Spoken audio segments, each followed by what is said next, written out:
Hello friends, welcome to target and गोल।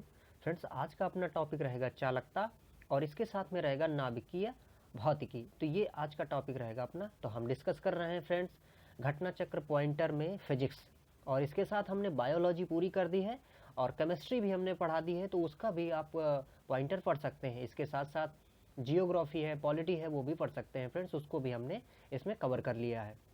तो चलिए आज का टॉपिक शुरू करते हैं। चालकता अतिचालक का लक्षण है।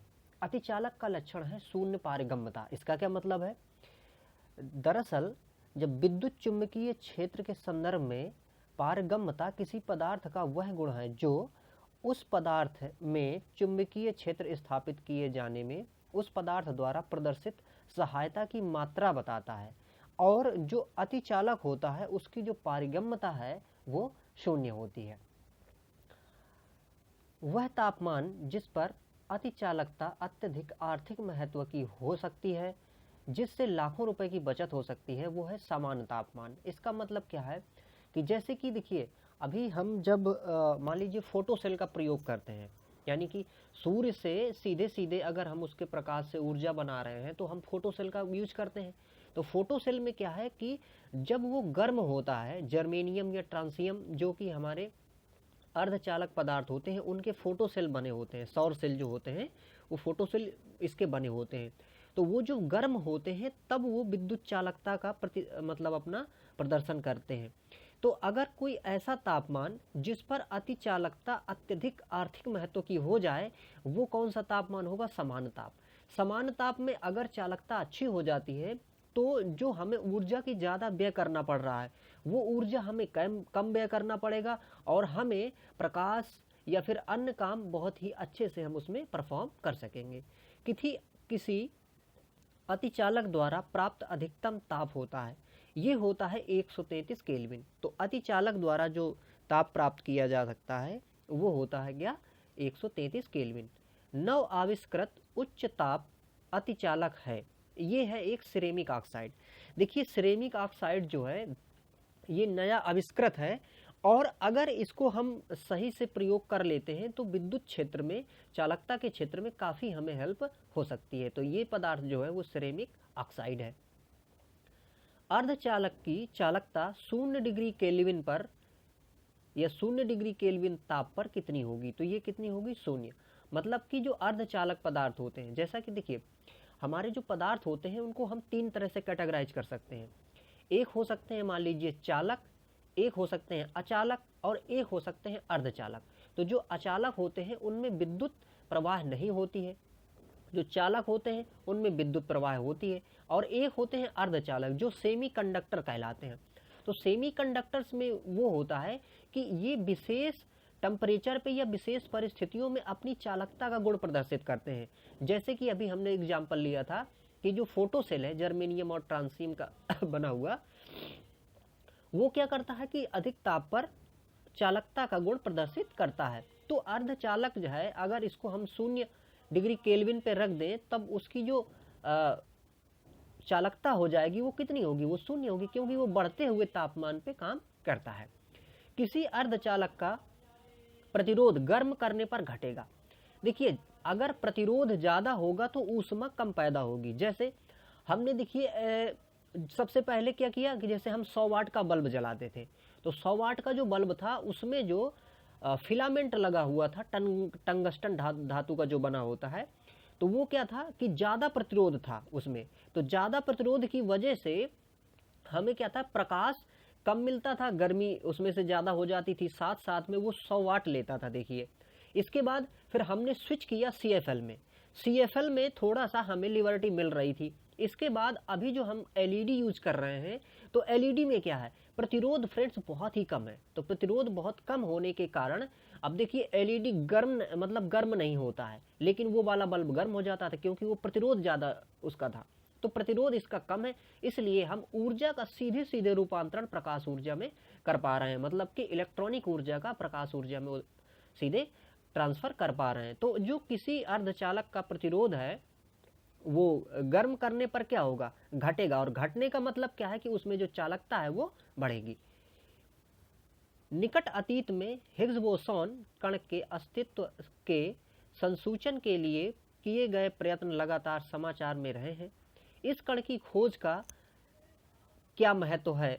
तो इसका ये महत्व है कि यह हमें यह समझने में मदद करेगा कि मूल कणों में संहति क्यों है। देखिए, संहति का मतलब ये है कि जो मूल कण है हमारे, जैसे कि हम पहले ये मानते थे कि जो परमाणु है वो अविभाज्य है, लेकिन इसके बाद में फिर हमें पता चला कि नहीं, परमाणु को हम इलेक्ट्रॉन, प्रोटॉन, न्यूट्रॉन इसमें से विभाजित कर सकते हैं, तोड़ सकते हैं।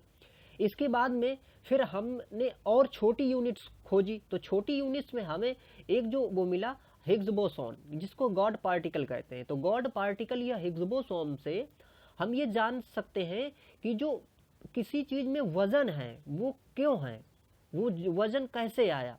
तो हिग्स बोसॉन जो है, गॉड पार्टिकल जिसको कहते हैं, इसको ये भी माना जा रहा है कि इससे हम नेचर के वो रहस्य खोल सकते हैं जिससे कि इस पृथ्वी की या धरती की या फिर ब्रह्मांड की उत्पत्ति हुई है। परम शून्य तापमान पर अर्धचालकों में विद्युत प्रतिरोध हो सकता है। कितना? देखिए, विद्युत अगर परम शून्य ताप, परम शून्य का मतलब ये है कि ऐसा टेम्परेचर जो निम्नतम से निम्नतम है, जिससे निम्नतम टेम्परेचर नहीं हो सकता है, जैसे कि 0 डिग्री केल्विन। तो ये जो 0 केल्विन का मान होता है एक्चुअली, तो 0 केल्विन जो मान है ये ऐसा मान है कि इससे नीचे हम नहीं जा सकते टेम्परेचर में। तो अगर कोई अर्धचालक परम शून्य तापमान पर रख दिया जाएगा तो उसका जो प्रतिरोध होगा वो अनंत होगा, और प्रतिरोध यदि अनंत है तो वो ऊर्जा क्या करेगा? नहीं देगा, है ना, क्योंकि उसकी चालकता क्या हो जाएगी? वहां पर शून्य हो जाएगी। तांबा, जर्मेनियम, ग्रेफाइट तथा चांदी में से अर्धचालक की तरह ट्रांजिस्टर में प्रयोग किया जाता है जर्मेनियम। तो जर्मेनियम और सिलिकॉन दो पदार्थ हैं जिनका अर्धचालक के रूप में बहुत ज्यादा प्रयोग किया जाता है। तो जो हमारा ट्रांजिस्टर है, ये ट्रांजिस्टर बनाने के लिए हम उपयोग करते हैं किसका? जर्मेनियम का। इसके साथ साथ में हम सिलिकॉन का उपयोग भी बहुत ज्यादा मात्रा में करते हैं। आर्सेनिक, जर्मेनियम, ऑस्मियम तथा रेडियम में से ट्रांजिस्टर का एक महत्वपूर्ण भाग है। क्या? जर्मेनियम। तो जर्मेनियम एक महत्वपूर्ण भाग है क्योंकि उससे ही हम उसके पार्ट्स को बनाते हैं। कथन और कारण दिए हुए हैं। कथन है, तड़ित चालकों को बनाने में लोहे की छड़ों की अपेक्षा तांबे की छड़ों को वरीयता दी जाती है। और कारण दिया है, लोहे की तुलना में तांबा विद्युत का अच्छा या अधिक सुचालक होता है और वायुमंडलीय परिस्थितियों में सरलता से ऑक्सीकृत नहीं होता है। तो यहाँ पर देखिए, कथन और कारण दोनों सही है, और जो कारण है वो कथन की व्याख्या भी कर रहा है। क्यों? देखिए, तड़ित जो चालक होते हैं, तड़ित चालक आप जानते हैं कि जो भवनों में लगा दिए जाते हैं ताकि गिरने वाली जो विद्युत है वो घर को क्षति ना पहुंचाए। इसके लिए हम प्रयोग करते हैं। वो एक्चुअली क्या है कि जैसे घर है, यहाँ पर हमने एक तार लगाया और इसी का कनेक्शन हमने सीधे नीचे से भूमि से कर दिया। यहाँ पर भूमि पे एक प्लेट लगा दी जाती है, तो ये इस प्रकार से बन जाता है तड़ित चालक। तो तड़ित चालक जो है हम तांबे का बनाते हैं अधिकांशतः, क्योंकि तांबा जो है वो देखिए ऑक्सीजन से क्रिया जल्दी नहीं करता है, और जब वो उससे क्रिया नहीं करेगा तो ऑक्सीकृत नहीं होगा। लेकिन लोहा में क्या होगा? जंग लग जाएगा, ऑक्सीकृत हो जाएगा वो। तो इसलिए यहाँ कथन कारक दोनों सही थे और कारण जो था वो कथन की व्याख्या कर रहा था। अर्धचालक क्या है? सिलिकॉन और जर्मेनियम। भारत सरकार ने झामा के निर्यात पर पूर्ण प्रतिबंध लगा दिया है क्योंकि उसमें से ऐसी धातु या ऐसा तत्व निकाला जा सकता है या निकाल सकते हैं जिसका उपयोग ट्रांजिस्टरों में किया जाता है। तो वो क्या है? जर्मेनियम। यहाँ पर देखिए झामा क्या है। देखिए, जब हम भट्टियाँ जलाते हैं इलेक्ट्रॉनिक पैदा करने के लिए, जो ताप भट्टियाँ होती हैं, ताप भट्टी में हम क्या करते हैं? कोयला जलाते हैं। तो कोयला जलाने के बाद में जो बचा हुआ कोयला होता है, बचा हुआ कोयला का मतलब जला हुआ कोयला, उसे हम क्या कहते हैं? झामा। और इस झामा में जर्मेनियम होता है, और जर्मेनियम को हम निकाल सकते हैं जिसका हम प्रयोग ट्रांजिस्टर में या फिर जो और भी अर्धचालक की वो चीज़ें बनाना है, हम उसको क्या कर सकते हैं फ्रेंड्स? बना सकते हैं। तो इसलिए हम उसको मतलब निर्यात करना बंद कर दिए हैं क्योंकि हम उससे जर्मेनियम निकाल ले रहे हैं। अगला टॉपिक है अपना नाभिकीय भौतिकी। तो नाभिकीय भौतिकी देखते हैं। यहाँ पर देखिए हमें मिलान करना है। तो मिलान में है कि मेसान की खोज, तो मेसान की खोज किसने की थी? Hideki Yukawa.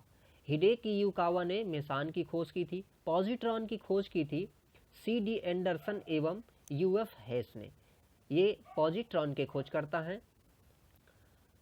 सूर्य तथा तारों में ऊर्जा उत्पादन का सिद्धांत ये किसने दिया था? ये दिया था H.A. बेथे। सूर्य में या तारों में जो ऊर्जा उत्पादित हो रही है नाभिकीय संलयन से, ये जो सिद्धांत है ये किसने दिया? H.A. बेथे ने दिया। परा यूरेनियम तत्वों का संश्लेषण, ये जो इस पे जिन्होंने काम किया वो थे कौन? G.T.C. बोर्ग। सही कथन देखिए नहीं है। किसी परमाणु के नाभिक का टूटना क्या कहलाता है? टूटना विखंडन कहलाता है, ना कि संलयन। कथन और कारण दिए हुए हैं। तो देखिए कथन में है, अर्नेस्ट रदरफोर्ड ने रॉयल सोसाइटी के समक्ष कहा था कि मनुष्य को नाभिकीय शक्ति कभी उपलब्ध नहीं होगी, और उन्होंने कारण में ये था कि उसे यह विश्वास था कि आइंस्टीन का नियम फेल हो जाएगा और मात्रा और ऊर्जा में परिवर्तित नहीं होगी, मतलब मात्रा ऊर्जा में परिवर्तित नहीं हो सकेगी। तो यहाँ पर देखिए कथन और कारण दोनों सही है। कारण जो है वो कथन की व्याख्या यहाँ पर कर रहा है या स्पष्टीकरण दे रहा है। देखिए जो अर्नेस्ट रदरफोर्ड था, इसने ये सोचा कि भाई जो हमारा नाभिक है या फिर जो हमारा परमाणु है, तो ये इसका जो ऊर्जा है या इसकी जो संहति है, इसका जो वो प्रयोग है, ये हम नहीं कर पाएंगे भविष्य में, क्योंकि वो ये मानता था कि जो ऊर्जा है वो पदार्थ में नहीं बदल सकती और पदार्थ और ऊर्जा में नहीं बदल सकती। हालांकि जो आइंस्टीन थे, इन्होंने कहा था कि ऊर्जा पदार्थ में बदल सकती है और पदार्थ ऊर्जा में बदल सकती है। तभी इन्होंने एक एक्सप्रेशन दिया था कि E बराबर mc²। तो इन्होंने ये बताया था कि इस नियम के तहत हम ऊर्जा को प्रकाश मतलब कि जो ऊर्जा है उसको द्रव्यमान संहति में या फिर संहति को हम ऊर्जा में बदल सकते हैं। वह कण जिसका आविष्कार करने का दावा किया जा रहा है, अल्बर्ट आइंस्टीन के सापेक्षवाद सिद्धांत को गलत साबित करने के लिए या उसको मतलब जोखिम में डालने के लिए जो एक खोज की जा रही है वो कौन है? Microwave photon. तो माइक्रोवेव फोटॉन की खोज की जा रही है, जिससे ये साबित किया जा सकेगा कि जो आइंस्टीन का सापेक्षता का सिद्धांत था वो गलत था। साइक्लोट्रॉन प्रयुक्त किया जाता है, ये किस में प्रयुक्त किया जाता है? प्रोटॉन को त्वरित करने के लिए। तो प्रोटॉन को त्वरित करने के लिए साइक्लोट्रॉन का उपयोग किया जाता है। पेयजल में गामा उत्सर्जक समस्थानिक हैं या नहीं, इसकी पुष्टि की जा सकती है प्रस्फुरण गणक से। दृश्य किरणों, एक्स रे, परावैगनी तथा अवरक्त किरणों में से सर्वाधिक ऊर्जा वाली किरणें एक्स किरणें हैं। और यहाँ पर अगर एक्स की जगह गामा किरणें होती तो गामा किरणें इनसे भी ज़्यादा ऊर्जावान होती हैं। यहाँ ऊर्जावान जो ज़्यादा किरणें होती हैं वो बहुत तीव्र वेधन की क्षमता रखती हैं, और जो कम ऊर्जावान कण होते हैं या तरंगें होती हैं वो कम वेधन की क्षमता रखती हैं, और जो ज़्यादा वेधन की क्षमता रखती हैं उनकी तरंग दैर्ध्य बहुत ही सूक्ष्म होती है। सूर्य पर ऊर्जा का निर्माण होता है नाभिकीय संलयन के द्वारा। जब परस्पर दो छोटे नाभिक मिलकर एक बड़े नाभिक का निर्माण करते हैं तो इसे हम नाभिकीय संलयन कहते हैं, और जब एक बड़ा नाभिक दो छोटे नाभिकों में टूटता है तो इसे हम कहते हैं नाभिकीय विखंडन। तो सूर्य में जो क्रिया हो रही है वो नाभिकीय संलयन की हो रही है। तारे अपनी ऊर्जा कैसे प्राप्त करते हैं? नाभिकीय संलयन के माध्यम से, और उसके साथ साथ में उनमें गुरुत्वीय संकुचन भी होता है। तो चूंकि सूर्य भी अपना क्या है? एक तारा है, इसलिए ये नाभिकीय संलयन का प्रयोग ऊर्जा उत्पादित करने के लिए करता है। सितारों में अक्षय ऊर्जा के स्रोत का कारण। तो अक्षय ऊर्जा जो सितारों में है कैसे है? वो हाइड्रोजन का हीलियम में परिवर्तित हो जाना, मतलब कि वहाँ पे हाइड्रोजन जो है वो हीलियम में परिवर्तित हो रहा है। तो इस प्रकार से वहाँ पर नाभिकीय संलयन के थ्रू ऊर्जा उत्पन्न हो रही है। और एक बात और कि जो नाभिकीय संलयन है वो पृथ्वी पर आसानी से नहीं किया जा सकता है, क्योंकि इसकी प्रक्रिया को शुरू करने के लिए ही बहुत ज़्यादा ऊर्जा की आवश्यकता होती है, बहुत ज़्यादा ऊष्मा की आवश्यकता होती है। इसलिए यहाँ पर उसका हम प्रयोग आसानी से नहीं कर पाते हैं, और अगर इसको हम प्रयोग करते भी हैं किसी तरह से तो ये बहुत विध्वंसक भी हो सकता है। फ्रेंड्स, एक कृत्रिम उपग्रह में विद्युत ऊर्जा का स्रोत क्या है? तो ये है सौर सेल। देखिए कृत्रिम उपग्रह वो उपग्रह होते हैं जो पृथ्वी का या किसी ग्रह का चक्कर लगाते हैं और वो कृत्रिम रूप से बनाए जाते हैं। जैसे हम जो भी संचार सैटेलाइट्स मतलब संचार उपग्रह भेजते हैं वो कृत्रिम उपग्रह हैं, और इनमें जो ऊर्जा प्राप्त होती है वो कैसे, सोलर पैनल से प्राप्त होती है। और सोलर पैनल में क्या लगे होते हैं, सौर सेल लगे होते हैं। सौर शक्ति उत्पादन के लिए प्रौद्योगिकियों के संदर्भ में निम्नलिखित कथनों पर विचार कीजिए। तो इनमें से ये जो सही है यहाँ पर है कि प्रकाश वोल्टीय प्रक्रिया एक प्रौद्योगिकी है जो कि प्रकाश के विद्युत में प्रत्यक्ष रूपांतरण द्वारा विद्युत जनन करती है, जबकि सौर तापीय प्रक्रिया एक प्रौद्योगिकी है जो सूर्य की किरणों का उपयोग ताप जनित करने के लिए करती है, जिसका आगे विद्युत जनन में या विद्युत जनन की प्रक्रिया में प्रयोग किया जाता है। तो यही फ्रेंड्स यहाँ पर कथन ठीक था। सोलर सेल में उपयोग किया जाता है। तो सोलर सेल किसके बनते हैं, सिलिकॉन के बनते हैं। सिलिकॉन और जर्मेनियम का भी उसमें प्रयोग किया जाता है। प्रकाश वोल्टीय सेल जो हैं वो सोलर सेल ही होते हैं या सौर सेल होते हैं। इनको फोटोवोल्टिक सेल भी कहते हैं। या फोटोवोल्टिक जो सेल्स हैं वो किससे, सौर ऊर्जा से संबंधित है। निम्नलिखित कथनों पर विचार कीजिए और फिर यहाँ पर हमें बताना है कि कथन इनमें से कौन कौन से सही हैं।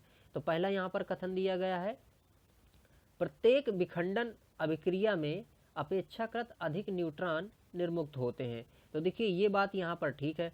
जब विखंडन की क्रिया होती है, देखिए तो कोई बड़ा नाभिक छोटे नाभिकों में टूटता है, तो जब छोटे नाभिकों में टूटता है तो उसके साथ साथ में न्यूट्रॉन निर्मुक्त होते हैं, और यही न्यूट्रॉन पुनः अभिक्रिया में भाग लेते हैं और फिर इनको तोड़ते हैं और फिर इसी तरह से आगे तोड़ते हैं। तो इस प्रकार से ये जो क्रिया होती है एक चेन बन जाती है, चेन रिएक्शन बन जाता है, और उसी चेन रिएक्शन में ऊर्जा निर्मुक्त होती है जिसका उपयोग करके हम विद्युत जनरेट करते हैं। न्यूट्रॉन विखंडन प्रक्रिया में तुरंत हिस्सा लेते हैं नहीं, यहाँ पर देखिए उनको हम क्या करते हैं कि मंदक के द्वारा उनको कंट्रोल भी करते हैं। ठीक है, अगला है द्रुत न्यूट्रॉन ग्रेफाइट द्वारा धीमे किए जाते हैं। बिल्कुल, देखिए ये जो जब हम नाभिकीय रिएक्टर बनाते हैं तो नाभिकीय रिएक्टर में न्यूट्रॉन को अगर कंट्रोल ना किया जाए तो वो जो चेन बनेगी वो अनियंत्रित हो जाएगी, और ऐसे में क्या होगा, विस्फोट हो जाएगा। जैसे कि हमारा जो बम बनाते हैं, तो वो जो बम बनाते हैं, न्यूक्लियर बम बनाते हैं, तो उसमें क्या होता है, उसमें ही ऐसी अभिक्रिया होती है नाभिकीय विखंडन की, लेकिन वो कंट्रोल चेन रिएक्शन नहीं होता है, वो अनकंट्रोल्ड होता है, इसलिए वो विस्फोट हो जाता है। तो अगर इसमें भी न्यूट्रॉन को ग्रेफाइट से या फिर भारी जल से अगर कंट्रोल ना किया जाए तो वो क्या होगा, फिर वो विस्फोट कर देंगे। तो ये तीसरा यहाँ पर कथन क्या है, एकदम सही है। तो यहाँ पर देखिए फ्रेंड्स 1 और 3 यही चीजें सही ही थी। परमाणु रिएक्टर है, परमाणु रिएक्टर क्या होता है, एक आणविक भट्ठी होती है ना, आणविक भट्ठी होती है जिसमें हम विखंडन से ऊर्जा प्राप्त करते हैं। नाभिकीय संलयन रिएक्टरों के विषय में निम्नलिखित कथनों पर विचार कीजिए। तो यहाँ पर देखिए नाभिकीय संलयन के बारे में है, क्या है कि पहला जन्म का कथन दिया है, वे भारी नाभिकों के विखंडन के सिद्धांत पर काम करता है। नहीं, नाभिकीय संलयन जो होता है फ्रेंड्स वो क्या करता है, दो नाभिकों के मिलने से बनता है ना। तो इस प्रकार से ये विखंडन से नहीं बल्कि ये संलयन से बनता है, जुड़ने से बनता है। तो पहला कथन यहाँ पर गलत है। दूसरा दिया है, साधारणतया उनकी टोकमॉक डिजाइन होती है। हाँ ये ठीक है, टोकमॉक डिजाइन होती है। और अगला कथन दिया है, वे बहुत अधिक ताप क्रम पर कार्य करते हैं। ये भी बात सही है। जैसे अभी हमने डिस्कस किया था कि पृथ्वी पर नाभिकीय जो संलयन है इसको किया जाना बहुत ही टफ है, क्योंकि उसके लिए बहुत ज़्यादा ऊर्जा, बहुत ज़्यादा टेम्परेचर की आवश्यकता होती है। और ये प्रक्रिया सूर्य में इसलिए आसानी से हो रही है या फिर अन्य तारों में इसलिए हो रही है क्योंकि वहाँ पर टेम्परेचर बहुत ज़्यादा होता है। नाभिकीय रिएक्टर और परमाणु बम में अंतर क्या है? देखिए तो नाभिकीय रिएक्टर जो होता है वो क्या है, वो नियंत्रित अभिक्रिया है, नियंत्रित चेन है उसमें, और जो परमाणु बम होता है वो अनियंत्रित अभिक्रिया है। आधुनिक आयुर्वैज्ञानिक विज्ञान में नाभिकीय औषधियां दैनंदिन मतलब कि निजी डेली के उपयोग में प्रभावी उपकरणों के रूप में उभर रही हैं। ये वास्तव में क्या है, ये वास्तव में रेडियो आइसोटोप्स हैं। रेडियो आइसोटोप्स का यूज हम चिकित्सा में काफ़ी मात्रा में करते हैं। भारत में प्रचुर मात्रा में उपलब्ध महत्वपूर्ण नाभिकीय ईंधन कौन सा है? ये है थोरियम। और थोरियम मोनाजाइट बालू में पाई जाती है। और मोनाजाइट बालू हमारा जो केरल का तट है, जो मालाबार जिसे तट कहते हैं, उस तट पे काफ़ी मात्रा में ये आसानी से हमें उपलब्ध हो सकती है। एक रेडियोधर्मी तत्व जिसकी भारतवर्ष में बड़े भंडार हैं वो क्या है, थोरियम है। यहाँ पर देखिए कथन दिए गए हैं और वो सही कथन जो हैं वो इस प्रकार से हैं कि प्रकृति में यूरेनियम की तुलना में थोरियम के कहीं अधिक भंडार हैं। ये बात बिल्कुल सही है कि प्रकृति में यूरेनियम से ज़्यादा क्या है, थोरियम है। अपने भारत में भी देखिए खूब पाया जा रहा है। उत्खनन प्राप्त खनिज में फिर से देख लीजिए इसको, उत्खनन प्राप्त खनिज से मिलने वाली प्रति इकाई द्रव्यमान ऊर्जा की तुलना की जाए तो थोरियम प्राकृतिक यूरेनियम की तुलना में कहीं अधिक ऊर्जा उत्पन्न करता है। मतलब कि जो थोरियम है वो ज़्यादा ऊर्जा उत्पन्न कर सकता है यूरेनियम की तुलना में। तो ये बात भी यहाँ पर सही है। थोरियम यूरेनियम की तुलना में कम नुकसानदेह अपशिष्ट उत्पादित करता है। ये भी बात एकदम सही है कि अगर हम यूरेनियम की जगह थोरियम का उपयोग करें तो नाभिकीय जो हम प्रक्रिया कर रहे हैं उसमें जो बचने वाला अपशिष्ट है वो कम हानिकारक होगा। तो यहाँ पर ये तीनों कथन सही थे। भारत अंतर्राष्ट्रीय ताप नाभिकीय प्रायोगिक रिएक्टर का एक महत्वपूर्ण सदस्य है। यदि यह प्रयोग सफल होता है तो भारत का तात्कालिक लाभ क्या होगा? यह होगा, यह विद्युत उत्पादन के लिए संलयन मतलब कि फ्यूजन रिएक्टरों का निर्माण कर सकेगा। तो अगर ये जो हम जिसमें शामिल हैं अंतर्राष्ट्रीय ताप नाभिकीय प्रायोगिक रिएक्टर, जिसमें से नाभिकीय संलयन का प्रयोग किया जा रहा है, अगर ये सफल होता है तो भविष्य में हम नाभिकीय संलयन की प्रक्रिया कर सकेंगे कंट्रोल रूप से, और इससे हम बहुत अधिक मात्रा में विद्युत उत्पादित कर सकेंगे, जिससे कि हम अपने इसका बाकी ग्रोथ में भी यूज कर सकते हैं। कैडमियम, थोरियम, प्लूटोनियम तथा यूरेनियम तत्व में से परमाणु ईंधन की श्रेणी में नहीं आता। कैडमियम नहीं आता। देखिए जो कैडमियम होता है ये परमाणु ईंधन के रूप में नहीं प्रयोग किया जाता। बाकी देखिए थोरियम, प्लूटोनियम और यूरेनियम ये यूज किया जाता है। मोनेजाइट, थोरियम, बेरिलियम तथा क्रोमियम में से अणुशक्ति से संबंधित खनिज नहीं है। कौन सा? क्रोमियम। यूरेनियम, थोरियम, रेडियम तथा हीलियम में से ईंधन नहीं है। कौन सा? हीलियम नहीं है ना, हीलियम ईंधन यहाँ पर नहीं है। बाकी इसको अगर देखें जैसे यूरेनियम, थोरियम, रेडियम, ये सब क्या है? ये सब ईंधन के रूप हैं। यूरेनियम, थोरियम, कैल्शियम तथा प्लूटोनियम में से नाभिकीय ईंधन के रूप में प्रयोग नहीं किया जाता है। किसका? कैल्शियम का प्रयोग नहीं किया जाता है। बाकी का तो किया ही जाता है। देखिए यूरेनियम, थोरियम और प्लूटोनियम इसका हम यूज करते हैं। यूरेनियम, थोरियम, प्लूटोनियम तथा लेड में से परमाणु ईंधन कौन सा नहीं है? ये लेड नहीं है। लेड सीसा का उपयोग हम नहीं करते हैं। हालांकि जब ये विखंडित होके इसका जो अपशिष्ट बनता है बचता है उसमें सीसा होता है। जर्कोनियम, यूरेनियम, मॉलिब्डेनम तथा वेनेडियम में से न्यूक्लियर बम बनाने के लिए उपयोग किया जाता है। किसका? यूरेनियम का। परमाणु बम का सिद्धांत नाभिकीय विखंडन पे काम करता है, और अगर हाइड्रोजन बम बनाया जाए तो वो नाभिकीय संलयन पे काम करेगा और वो उसकी जो अभिक्रिया है वो ज़्यादा होगी। परमाणु बम का कार्यकारी सिद्धांत यूरेनियम का नाभिकीय विखंडन है, और हाइड्रोजन बम का सिद्धांतकारी क्या है? ड्यूटेरियम का नाभिकीय संलयन। देखिए जो हाइड्रोजन होता है इसके समस्थानिक होते हैं। एक होता है इसका प्रोटियम, एक ड्यूटेरियम और एक ट्राइटियम, तीन होते हैं। तो जो ड्यूटेरियम होता है इसी ड्यूटेरियम का यूज हम नाभिकीय संलयन में करते हैं। तो यहाँ पर देखिए जो हमने देखा ही अभी मैंने चर्चा की थी कि हाइड्रोजन बम बनाएंगे तो नाभिकीय संलयन पे काम करेगा, तो वही चीज़ है। देखिए यहाँ पे ड्यूटेरियम का क्या करेगा? संलयन करेगा वो। हाइड्रोजन बम आधारित है। हाइड्रोजन बम किस में आधारित है?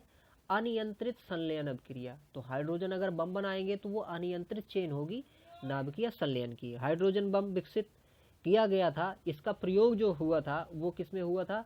एडवर्ड टेलर द्वारा। तो हाइड्रोजन बम का विकास या इसको जो प्रायोगिक रूप में जिसने वो किया था वो कौन था? एडवर्ड टेलर द्वारा। समृद्ध यूरेनियम होता है प्राकृतिक यूरेनियम जिसमें रेडियोधर्मी यूरेनियम 235 आइसोटोप्स का घटक कृत्रिम रूप से बढ़ाया जाता है, जिसे हम संवर्ध यूरेनियम कहते हैं। मतलब कि जो यूरेनियम होता है सीधे सीधे जो निकाल लिया जाता है वो उतना उपयोगी नहीं होता है। फिर उस यूरेनियम का वर्धन किया जाता है, संवर्धन किया जाता है, जिससे उसमें रेडियोधर्मी मतलब रेडियो धर्मी यूरेनियम 235 की मात्रा को इंक्रीज किया जाता है। यूरेनियम के रेडियोधर्मी विघटन का अंतिम उत्पाद क्या होता है? देखिए सीसा, अभी हमने चर्चा की थी कि इसका जो लास्ट उत्पाद मतलब कि जो अवशिष्ट बचता है वो सीसा होता है। एक रेडियो एक्टिव पदार्थ की अर्धायु 4 महीने है।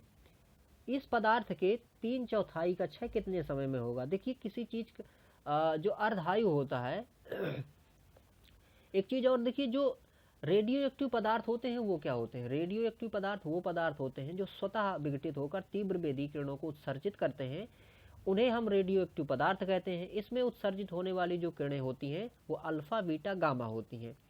तो ये इनका जब विघटन होता है तो विघटन होने में एक इसमें कंसेप्ट काम करता है अर्धायु का। अर्धायु को T½ से रिप्रेजेंट किया जाता है, और ये अर्धायु का मतलब ये है कि कोई भी रेडियो एक्टिव पदार्थ अपनी आधी मात्रा जितने टाइम पे मतलब विखंडित कर देता है, जितने टाइम में खत्म कर देता है, उसे हम अर्धायु कहते हैं। तो मान लीजिए कि एक पदार्थ है जो कि X था, तो इसका अर्धायु देखिए इसमें से दिया गया है कि अर्धायु कितनी है, 4 महीने है, ठीक है। तो 4 महीने का मतलब ये क्या हो जाएगा, X/½ हो जाएगा कितने में, 4 महीने में। पुनः 4 महीने अगर हम देखें तो फिर इसका कितना X/2 का कितना हो जाएगा, ये X/4 मतलब विघटित हो जाएगा। तो अब ये अगर हम इसको मिलाएं तो कितना हो जाएगा, ये तो ये हो जाएगा मतलब कि 3/4 भाग इसका क्या हो जाएगा, इतने टाइम में विघटित हो जाएगा। तो वो कितने में, 8 महीने में हो जाएगा इसका। इसी प्रकार से यहाँ पर देखिए दिया गया है कि किसी विघटन नाभिक तत्व की अर्धायु 5 वर्ष की होती है, तो 20 वर्ष बाद विघटन नाभिक पदार्थ का जो अंश बचेगा वो कितना है, बचेगा 1/16 बचेगा। ऐसे ही हम इसको कैलकुलेट कर सकते हैं। एक रेडियोधर्मी पदार्थ की अर्धायु 10 दिन है। इसका अभिप्राय यह है कि इसका अभिप्राय साधारण सा देखें तो यह है कि ये 10 दिन में आधा हो जाएगा, और अगर 20 दिन में देखें तो कितना हो जाएगा, ये पदार्थ 3/4 भाग का विघटन कर लेगा, है ना। एस्टेटाइन, फ्रांसिस, ट्रिटियम तथा जर्कोनियम में से एक रेडियो एक्टिव नहीं है। जर्कोनियम, तो इनमें से जर्कोनियम जो है वो रेडियो एक्टिव नहीं है। यूरेनियम 233, यूरेनियम 234, यूरेनियम 235 तथा यूरेनियम 239 में से वह यूरेनियम समस्थानिक जो परमाणु ऊर्जा संयंत्र में बिजली उत्पादन में इस्तेमाल किया जाता है वो है यूरेनियम 235। यूरेनियम लोहा, तांबा तथा एल्यूमिनियम में से विद्युत उत्पन्न करने के लिए उपयोग किया जाता है किसका, यूरेनियम का। रेडियोधर्मी पदार्थ उत्सर्जित करता है, ये क्या करता है, देखिए अभी हमने बात की थी कि अल्फा बीटा गामा स्वतः विघटित होकर ये उत्सर्जित करते हैं। अगर चालू नाभिकीय रिएक्टर में कंट्रोल क्षणों का उपयोग न किया जाए तब क्या होगा, तब चेन जो है वो क्या है, अनियंत्रित हो जाएगी, है ना, नियंत्रण से बाहर चली जाएगी। तो इस प्रकार से हम ग्रेफाइट की जो छड़ें हैं उनका उपयोग कर लेते हैं न्यूट्रॉन को नियंत्रित करने के लिए। भारत का प्रथम परमाणु संयंत्र कहाँ पे है, ये है तारापुर, मुंबई में बनाया गया था। और इसके बाद देखिए अगला यहाँ पर बार के अध्यक्ष वो हैं तो निदेशक अलग होंगे, खैर। ध्रुव, पूर्णिमा तथा साइरस हैं, ये क्या हैं, भारतीय शोध रिएक्टर हैं। और भारत के न्यूक्लियर रिएक्टर्स में उपयोग किया जाता है क्या, यूरेनियम 238, यूरेनियम 238 का उपयोग किया जाता है। कल्पक्कम किसके लिए प्रसिद्ध है, ये प्रसिद्ध है परमाणु शक्ति संयंत्र के लिए, और ये तमिलनाडु पे है। और इसके साथ इंदिरा गांधी आणविक अनुसंधान केंद्र भी कहाँ पर है फ्रेंड्स, यहीं पर है, ठीक है। कल्पक्कम या तमिलनाडु पे ये संस्थान भी है जहाँ पर हम नाभिकीय रिएक्टर के जो प्रयोग होते हैं उनको करते हैं ताकि भविष्य में हम ऊर्जा उत्पादित अच्छे से कर सकें। तो यहाँ पर देखिए हमें मिलान करना है, तो Indira Gandhi centre for atomic research ये कहाँ पे है, कल्पक्कम मतलब कि Tamil Nadu. Atomic minerals directorate for exploration and research ये है हैदराबाद में। हरिश्चंद्र रिसर्च इंस्टीट्यूट ये है प्रयागराज इलाहाबाद में। और Saha institute of nuclear physics ये है कोलकाता में। निम्नलिखित कथनों पर विचार कीजिए और फिर इसके बाद बताना है कि कौन से सही हैं। परमाणु खनिज अनुसंधान एवं अन्वेषण निदेशालय, एक मिनट इसको देखिए, हाँ, तो इसमें ये बताना है कि इनमें से परमाणु ऊर्जा विभाग के अंतर्गत कौन कौन से ये काम करते हैं। तो यहाँ पर पहला इनमें दिया गया है कि परमाणु खनिज अनुसंधान एवं अन्वेषण निदेशालय, ये भी बिल्कुल उसके अंतर्गत काम करता है। गुरुजल बोर्ड भी उसके अंतर्गत काम करता है। भारतीय रेयर अर्थ लिमिटेड ये भी उसके अंतर्गत काम करता है। और भारतीय यूरेनियम कॉरपोरेशन भी परमाणु ऊर्जा विभाग के अंतर्गत काम करता है। और परमाणु ऊर्जा विभाग जो है वो जो भी परमाणु से संबंधित कार्यक्रम है उनको संचालित करता है। भारत में भारी जल बनाया जाता है, ये कहाँ पे बनाया जाता है? ट्राम्बे में। और यहाँ पर देखिए सुमेलित करना हमें परमाणु शक्ति केंद्र और राज्य। परमाणु शक्ति केंद्र कल्पक्कम तमिलनाडु में है, नरौरा उत्तर प्रदेश में है, और काकरापार जो है वो गुजरात में है, ट्राम्बे महाराष्ट्र में है। पुनः देखिए हमें सुमेलित करना है कि राजस्थान परमाणु ऊर्जा संयंत्र ये कहाँ पे है? ये है फ्रेंड्स रावत भाटा कोटा में। और नरोरा उत्तर प्रदेश में है। और मद्रास परमाणु ऊर्जा संयंत्र ये है कल्पक्कम में। और कैगा परमाणु ऊर्जा संयंत्र ये कहाँ पे है? कैगा कर्नाटक में है। अब यहाँ पर देखिए उपर्युक्त जो 4 विकल्प दिए हैं उनमें से परमाणु संयंत्र स्थित है कहाँ कहाँ पे? तो यहाँ पर देखिए नरोरा में स्थित है और कल्पक्कम में स्थित है, घाटशिला और नांगल पे नहीं अवस्थित है। भारत का वह परमाणु संयंत्र जो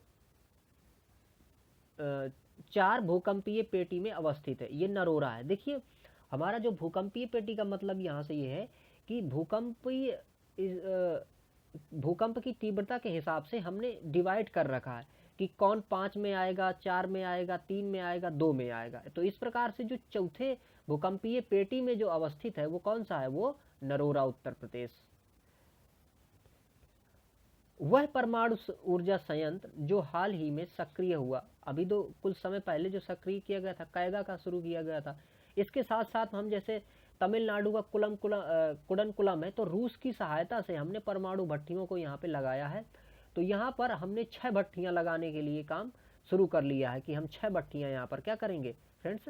लगाएंगे। तो फ्रेंड्स इस वीडियो में इतना ही पढ़ते हैं, आगे थोड़ा सा कंटेंट इसका और बचा है, फिर हम अगला टॉपिक इसमें से लेंगे। तो फ्रेंड्स इस वीडियो को आपने देखा, आपका बहुत बहुत धन्यवाद। और अगर इस चैनल में फ्रेंड्स नए हैं आप तो इस चैनल को सब्सक्राइब कर लें और बेल आइकन को भी प्रेस कर लें ताकि जब भी हम वीडियो डालें तो आपको आसानी से देखने को मिल जाए। Thank you for watching.